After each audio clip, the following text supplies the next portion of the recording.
would be a waste of time to save money for a girl who will not even be an heir. My mother-in-law and my husband did not feel bad for the fact that they went on a trip to Hawaii with the money they had withdrawn from our child's school savings account. I had run out of patience and declared, "I'm getting a divorce." My relatives were furious when they heard that. We all stormed into my parents-in-law's house, but there an even more shocking fact was revealed. I am Rachel, a 31-year-old office worker in a dual-income family. We have a family of 3, my husband Daniel and our daughter Mia. Daniel and I were high school classmates and married upon graduation from college. Mia was born during our second year of marriage. Mia is now 7 years old and in the first grade of elementary school. My in-laws live in a neighboring state. Daniel is their second son, but his brother, the eldest son, lives a few hours away. My mother-in-law said that my brother-in-law who left my parents-in-law's house was a heartless person and doted on Daniel, her second son. Daniel had been neglected because he was the second son, and he had been compared to the eldest son who was superior in every way. So when the eldest son moved away from the family, his mother changed her attitude. My mother-in-law interferes in our house at every opportunity, and she has an ill attitude toward me. She does not seem to think well of the fact that our child is a girl. "Rachel, Daniel is the second son, but we plan on having him become the heir of our family. So you need to have a son so that he can take Daniel's place in the future." She would say this to me constantly. She would even say this right in front of Mia. So I told her, "Please, don't say these kind of things in front of Mia." I asked my mother-in-law. "Oh, I'm sorry. It's not that Mia isn't cute, but once she gets married, she'll leave the family. This is why we need a son to keep this family alive." I couldn't get anywhere with her. Mia cried as she listened to this conversation. "Am I not needed because I'm going to get married one day? Does that mean I have to say goodbye to Mommy and Daddy when I get married?" She would ask me. "That's not true. You can still hang out with us even once you're married. You are our little treasure." I told her that and I hugged her tightly. I talked to Daniel about this. "My brother has left the house because his wife insisted. As the second son, I have to take care of Mom, and she's right. Woman will leave someday, so I have to have a son and raise him to be a strong heir." I couldn't get through to him at all. One day when I was worrying about such things, my mother-in-law called me with a happy look on her face. "I bought a new car and it was delivered today. I want to show it to Daniel, so I'll drive over there today to visit him." With that said, my mother-in-law was to come to our house when Daniel came home. Daniel came home before my mother-in-law did. "Your mom told me that she bought a new car and it was delivered today," I told him. "Oh, it finally arrived. I saw it once at the car shop and it looked really cool." "Daniel, you saw the car?" "Yes, I did. I went with her to see it. It cost quite a bit of money, but I'm glad I got the loan." "What? What do you mean?" "I was the one who bought my mom a car. I had to borrow some money, though." "Why? You didn't talk to me about this." "Well, you would have been against it if I talked to you about it." "Of course I would. We need to start saving for Mia's future." Just as we were about to argue, the doorbell rang, announcing the arrival of my mother-in-law. I guess we'll continue this later. "I can pay for it within my allowance, and it won't bother the family budget. I want to be filial to my parents too. I apologize for taking out a loan without consulting you, so please, forgive me." I was not convinced, and we ended up talking about this issue. I thought about talking to my father-in-law about it, but when I visited my parents-in-law's house, he was mostly out of the loop. Above all, I didn't have any father-in-law's contact information, and even if I wanted to visit their house, it was impossible to know when my mother-in-law would be gone. Although the pressure from my mother-in-law to give birth to a baby boy did not change, I was spending my days peacefully without any major events. My mother-in-law visited me without notice about twice a month, usually on Daniel's day off. After my mother-in-law made a sarcastic remark to me, Daniel and her went out together in the evening and did not return until morning. I wondered what Daniel was doing on his day off, spending all day with my mother-in-law. I was concerned, but I was working from home on my days off to compensate for Daniel's extravagance, and I thought he was taking his mother out of the house, who was toxic to Mia as well. I let this go, thinking this was for the best. I couldn't even take a proper vacation, and I felt bad for Mia. I worked hard every day to try to make ends meet. However, just before Mia started elementary school, something shocking happened. It was one day at the end of the year, 1 week before New Year's Eve. Daniel announced that he and my mother-in-law were going on a trip to Hawaii. The timing of this announcement was such that we could not even cancel the trip with a departure date just 3 days away. I was so surprised that I raised my voice and questioned Daniel about it. "What are you thinking? You didn't even talk to me about it, and on top of that, going on a trip with just your mother?" Well, Mom's health has been getting a little worse lately, and this may be the last time we travel overseas. Mom really wants to go to Hawaii for New Year's Eve. Why doesn't your mother and father just go themselves? Didn't you at least think of taking me and Mia with you? No, because with my allowance, I can only afford tickets for me and my mom. Daniel's slurred answer left me with no energy to speak. We didn't speak for the rest of the day, and the next day, I told him, "I'm spending the New Year's holiday at my parents' house, so you go enjoy Hawaii." I took Mia back to my parents' house. However, I was not convinced that Daniel's allowance would be enough to cover the travel expenses for the two of them. So, I decided to take various documents related to the family finances back to my parents' house and examine them. I checked the bank statements, the mortgage of the house, and my own premarital bank account, but there was nothing suspicious at all. However, there was no evidence of money being withdrawn from Daniel's account either. I thought it was unlikely, but I checked Mia's school savings account. My worst fears were correct. Daniel had canceled Mia's tuition deposit. My outrage was so severe that I decided to divorce Daniel on the spot. I explained the situation to my uncle, who is a lawyer, and has just come to my parents' house for New Year's holidays. I asked him for advice about divorce. "I'm sorry, Uncle. I didn't want to bring it up at a time like this." What's wrong? Did something happen? Is your husband not with you? About that, he's currently on a trip to Hawaii with his mother. He said they wanted to spend the New Year's in Hawaii together. What about you and Mia?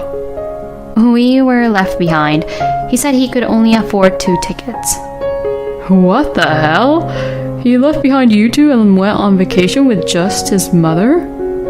Yes, and on top of that, the money for the trip came out of Mia's tuition fees. I don't want to be negative, but Rachel, you should divorce a man like that. Yes, I think so too. But I don't know the law. I was wondering if you could help me. Of course. Leave it to me. But I'm not a divorce lawyer, so I'll ask my wife to help me. My uncle and his wife are both lawyers, and my uncle's area of expertise seems to be business management. I asked my aunt, who is a lawyer with a strong background in divorce matters, to help me. "I heard from my husband. Leave it to me. Let's punish him thoroughly." She became a very reliable ally. I proceeded with the story in more detail. I told her about my mother-in-law's car, which she had bought with Daniel's loan. We decided that we should do some research on our family's financial situation. Now, my other uncle, who is an accountant, joined in. Anyway, the 3 of them were more determined than I was to punish Daniel and my mother-in-law. I apologized repeatedly, saying, "I'm sorry I put you through all this on New Year's." "What are you talking about? You know what happens when you make enemies of a family like ours at a time like this. I'm going to make sure they pay." My aunt laughed and patted me on the back. "Yes, that's right. There are many lawyers, accountants, and judicial scriveners in my family." After New Year's, we waited for Daniel and my mother-in-law to return back home. After the New Year's holiday, all the relatives decided to storm into my parents-in-law's house and confront them with the divorce papers. On the day of the operation, Daniel and his mother-in-law had already returned back home. We found out that Daniel and his mother-in-law had already returned back home and were spending time at my parents-in-law's house, as I had expected. I called Daniel and headed to my parents-in-law's house. My parents, my lawyer, and my accountant, plus my brother, who does martial arts as a hobby, were there just in case something happened to us. This large group of 8 people went to my parents-in-law's house. Happy New Year! I came here today to discuss my divorce from you, Daniel. I'm here to discuss it with your parents as well. What a way to start the year. I told you, I'm sorry for being selfish. That's about the trip you took with your mother, isn't it? And Daniel, where did you get the money from for your travel expenses? What? From my allowance? You're lying. You canceled Mia's tuition fees without permission, didn't you? You went there with that money, didn't you? How do you... Don't just show up here with all these people and say whatever you want. My son doesn't need a wife like you. You're never going to have a baby boy anyways. You took most of Daniel's salary for the girl, and it mostly went towards her tuition, right? So it's none of your business what he does with it. My mother-in-law interrupts me. With all due respect, the salaries of 2 married people become joint property. It can't belong to only one of them. To my lawyer uncle who defended me, my mother-in-law says, "Shut up, you outsider!" She yells. Before my aunt could open her mouth to say something in reply, my father-in-law, who had been airing his grievances for so long, spoke up. Enough! I already know everything. I didn't think you would go this far. You're selfishly using the money from your grandchild's future. We're getting a divorce too. Daniel, you will inherit nothing. What? What's wrong with you all of a sudden? Yeah, honey. It's all their fault. No, it's not. They did nothing wrong. In fact, I'm really sorry for all the pain we've caused you. Saying this, my father-in-law apologized to me. Hey, honey, pull yourself together. You're the one who needs to pull yourself together. I told you, I know everything. Did you have a good time in Hawaii having fun with the younger men with all that money that was meant for our grandchild? Finally, my father-in-law shouted loudly and pulled out a few pictures from his pocket. There was my mother-in-law at the airport, arm in arm with a young man. Next to him was Daniel, holding hands with a woman. What is this? I don't know anything about this. No, this is all a misunderstanding. Daniel and his mother had been using Mia's tuition money to go on double dates with their lovers. They even went to Hawaii. In fact, at New Year's, my uncle contacted my father-in-law to inform him about my divorce. My father-in-law, upon hearing the news, apologized in tears and told us that he too was divorcing his wife and that he was going to liquidate his property so that he would not give it to Daniel and my mother-in-law. He told me that he wanted the property to go to his eldest son and daughter-in-law and his granddaughter, Mia. When my mother-in-law and Daniel went out together, they didn't come back until morning. They told me that they had gone out together to a bar area and then went to their favorite bars. I told my aunt and uncle about this too. They said they wanted me to take care of the formalities over there too, using various methods. I had them put it all together for me. What misunderstanding? Treating your family like this? You're insane to go on an overseas trip and leave your family alone. I'm divorcing you, and I'm disowning Daniel. Wait a minute. Daniel and my mother-in-law, looking pale and desperate, pleaded with my father-in-law. My aunt, who is a lawyer, and my uncle opened their mouths. Unfortunately, we will not wait for you. We have a claim for alimony related to the divorce and a claim for usury. we are the ones who will be taking care of the request against the two of you. The sale of the house in your father's name will be completed next month. We are also proceeding with the property procedures. We have also contacted the eldest son, and we are planning to contact him in the future. He will take care of your father from now on. How could you? Why didn't you say anything? It's because you didn't listen to me. You bullied our eldest son's wife and kicked her out of this house. And now you're causing trouble for our second son's wife and her child. Don't you know anything about shame? I've spoken with my sister-in-law. She also says she doesn't want to have anything to do with you guys. She agreed to this conversation on the condition that we completely distance ourselves from you. Alimony for Daniel's affair, child support for Mia, and refunds for spending money from the family budget. It's going to take a lot of money, and we will make sure you pay it in full. Rachel, listen to me. Listen? You've done so many selfish things without telling me, and now you want to tell me what? You have your mother and your lover. Anyway, I don't want to see or hear from you ever again. Just stay out of my life. No. What about Mia? A child needs a father. She needs a father, sure, but it's not you. A man who neglects his family and spends all their money, I can't call someone like that a father. I said these words and left my parents-in-law's house. The rest was taken care of by my remaining relatives. When I was about to leave my in-laws' house, Daniel chased after me. My brother and cousin seized Daniel when he grabbed my arm and dragged him back into the house. This was the last time I saw Daniel. Later that day, the divorce was finalized, and a little later, I received news that my ex-father-in-law sold his house and rented a small house in the town where my ex-brother-in-law and his wife live.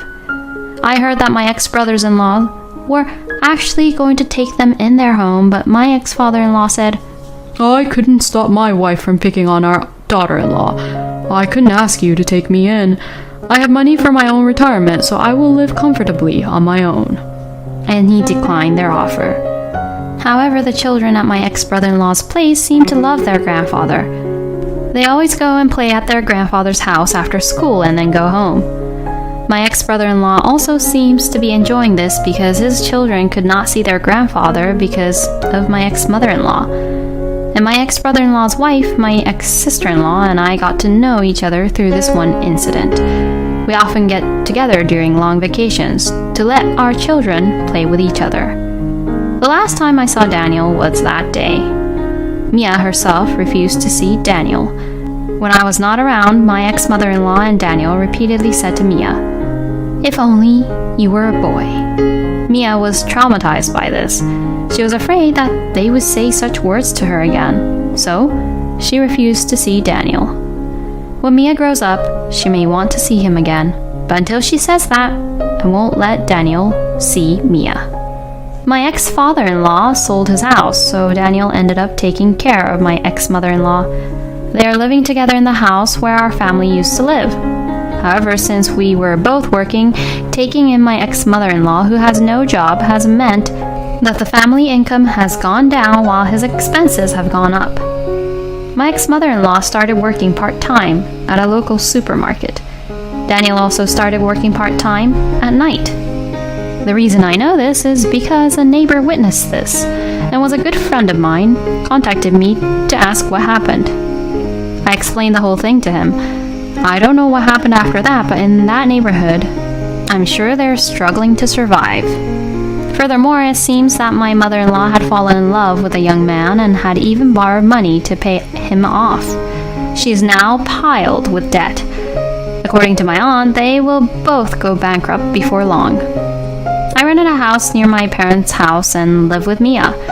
My brother and parents love Mia very much and often take her to play with them on holidays. My brother, who is a bachelor, said, I'm not thinking of getting married at all, and I don't want to have children of my own.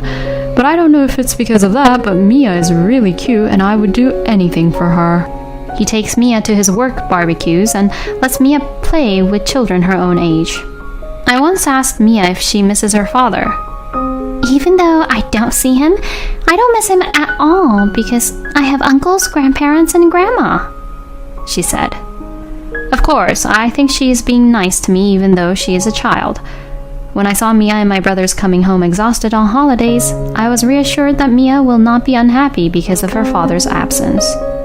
And recently, my brother has been asking me if there is anyone good enough for me. I asked him about it, and it seems that he wanted to introduce me to a single guy who works with my brother. He seemed to take an interest in Mia at a barbecue. My brother told me, He's a really nice guy, but he can't have kids of his own. That's why he can't get married, and he can't even be in a relationship. He liked you a lot. I can vouch for his character, and I'll take responsibility if anything happens to you. We are planning to go out for dinner next time. I still don't have the courage to take a new step forward in terms of marriage and love, but I would like to move forward with Mia in a happy new life with the support of those around me.